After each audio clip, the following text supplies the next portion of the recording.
नमस्कार दोस्तों, आप सभी कैसे हो। आशा करता हूँ कि आप सभी ठीक है। दोस्तों, आज कहानी है अगस्त्य का आश्रम भाग 1। सुतीक्ष्ण मुनि से विदा लेकर राम, सीता और लक्ष्मण ने वहां से प्रस्थान किया। मार्ग में उन्होंने नीवार, जलकदम्ब, कटहल, साखू, अशोक, तिनिश, चिरविल्व, महुआ, बेल, तेंदु तथा अन्य अनेक जंगली वृक्ष देखे। विचित्र वनों, मेघमाला सदृश पर्वमालाओं, सरिताओं तथा सरोवरों के नयनाभिराम दृश्यों को निरखते हुए तथा 2 दिन महर्षि अगस्त्य के भाई के आश्रम में विश्राम करने के पश्चात वे अगस्त्य मुनि के आश्रम के निकट जा पहुँचे। उस वन का वातावरण अत्यंत मनोहर था। सुंदर विशाल वृक्ष खिली हुई लताओं से शोभायमान हो रहे थे। हाथियों द्वारा तोड़े जाकर अनेक वृक्ष पृथ्वी पर पड़े थे। वानरवृंद वृक्षों की ऊंची ऊंची शाखाओं पर अटखेलियां कर रहे थे। पक्षियों का मधुर कलरव चहुओर सुनाई दे रहा था। हिंसक पशु भी हिरण आदि के साथ बैरभाव को छोड़कर कल्लोल कर रहे थे।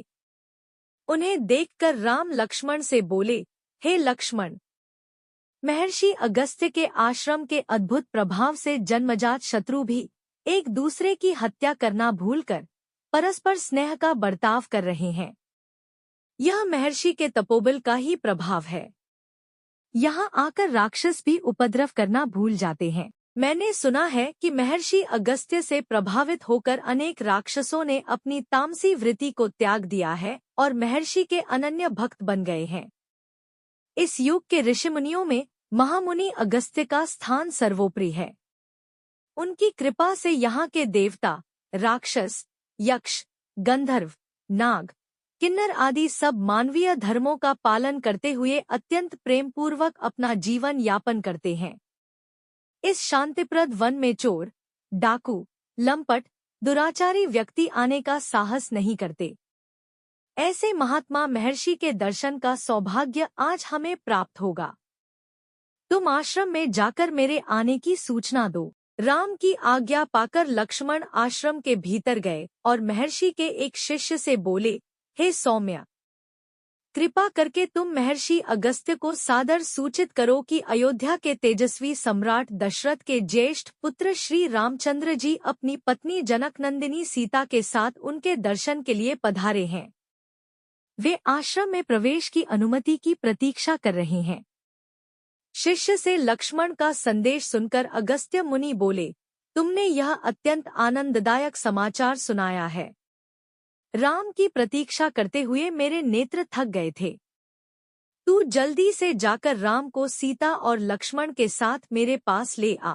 शिष्य राम, सीता और लक्ष्मण को लेकर मुनि के पास पहुंचा, जो पहले से ही उनके स्वागत के लिए कुटिया के बाहर आ चुके थे। तेजस्वी मुनि को स्वयं स्वागत के लिए बाहर आया देख राम ने श्रद्धा से सिर झुकाकर उन्हें प्रणाम किया। सीता और लक्ष्मण ने भी उनका अनुसरण किया। अगस्त्य मुनि ने प्रेमपूर्वक उन सबको बैठने के लिए आसन दिए। कुशलक्षेम पूछने तथा फलफूलों से उनका सत्कार करने के पश्चात वे बोले, हे राम, मैंने 10 वर्ष पूर्व तुम्हारे दंडक वन में प्रवेश करने का समाचार सुना था। उसी समय से मैं तुम्हारी प्रतीक्षा कर रहा हूँ। यह मेरा सौभाग्य है कि आज मेरी इस कुटिया में तुम जैसा धर्मात्मा, सत्यपरायण, प्रतिज्ञापालक, पितृभक्त अतिथि आया है। मेरी कुटिया तुम्हारे आगमन से धन्य हो गई है।